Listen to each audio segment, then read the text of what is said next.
Mr. Shekar Babu has been talking about Sri Madurai Adheenam.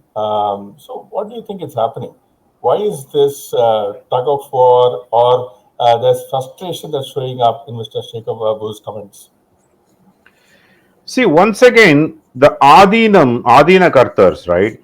There are at least several hundred Adhinams in Tamil Nadu, but there are three or four which are very popular, like Madurai or Dharmapuram Adhinam, and there are few more Adhinams who are very very powerful, or they have so much of wealth, they have so much of clout on the devotees, and in the past, even the predecessor to the current Madurai Adhinam had been in praise of Dravidian movement, Dravida Munnetra Kazhagam, everybody, DMK, the party in power. So they thought that Adhinams are their puppets.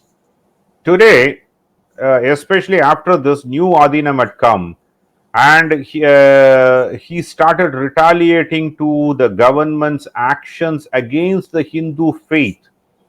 Okay, so he started taking actions on that, or he started talking against it. So they feel very very uncomfortable. On top of that, when Dharmabura Madinam Patana Pravesam was stopped, or the collector there issued an order saying that he cannot be carried in a palanquin, Madurai Adhinam said openly, saying that I am going to be there, I will go and perform this ritual. And of course, Annamalai also said that I am going to be there, I will go and carry the Adhinam in the palanquin.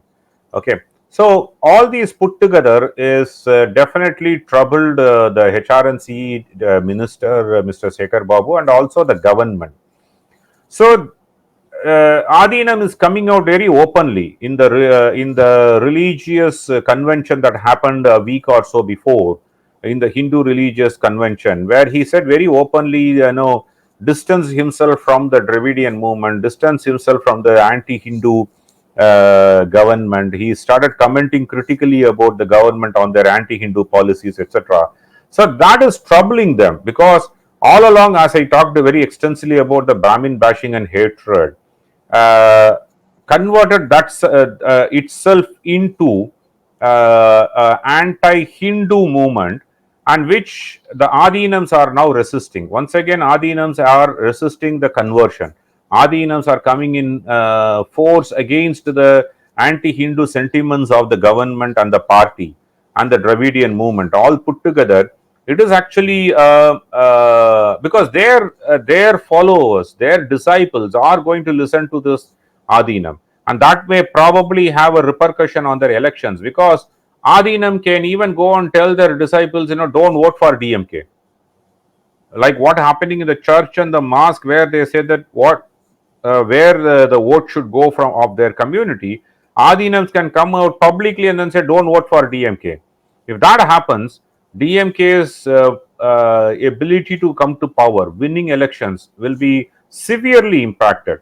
So, ideally speaking, DMK government should distance themselves from all these Hindu hatred and everything, if they have more sensible thinking. Minus which, what they are doing today is antagonizing them further, and no Adhinam is going to take it lying low, because today they have a support from the center, today they have a support from Annamalai, today they have support from ADMK, because EPS and OPS also came out very openly in the assembly itself against government issuing an order against this Patina Pravesam and all. So DMK probably should distance themselves from all the religious hatred that they have, especially Hindu religion hatred, if they really want to if they really want to probably minimize the damage. If they go on an antagonistic mentality, what is going to happen is, once again I'm talking about it, it is going to create a counter polarization. The counter polarization, when it happens, it is going to be a huge wave, and we are witnessing that in already some form or other, when Annamalai goes to various rallies that he is conducting in across Tamil Nadu, especially South Tamil Nadu. Just now he had moved up to Dharmaburi and all these places. You see tens of thousands of people, right? Which is non-election period. Election rallies probably may attract several people, but non-election period, such rallies are actually troubling the ruling party a lot. They are feeling the heat, and the best way forward for them, being a political advisor and strategist, best way for them is to concentrate on governance, concentrate on people welfare measures, rather than trying to do an appeasement politics and the Brahmin bashing or hatred or anti-Hindu, measures, which probably worked out well for them in 70s and 80s.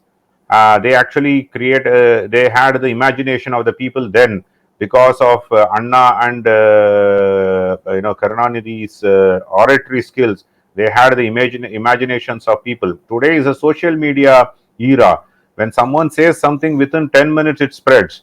Those days, only the press used to take the details to the masses, and that too, not everybody used to read the newspapers. So by the time a message reaches them, it is going to take months, and before which the damage could be controlled. Today, within 10 minutes, every message goes to the nook and corner, and the damage cannot be controlled because of these attitudes.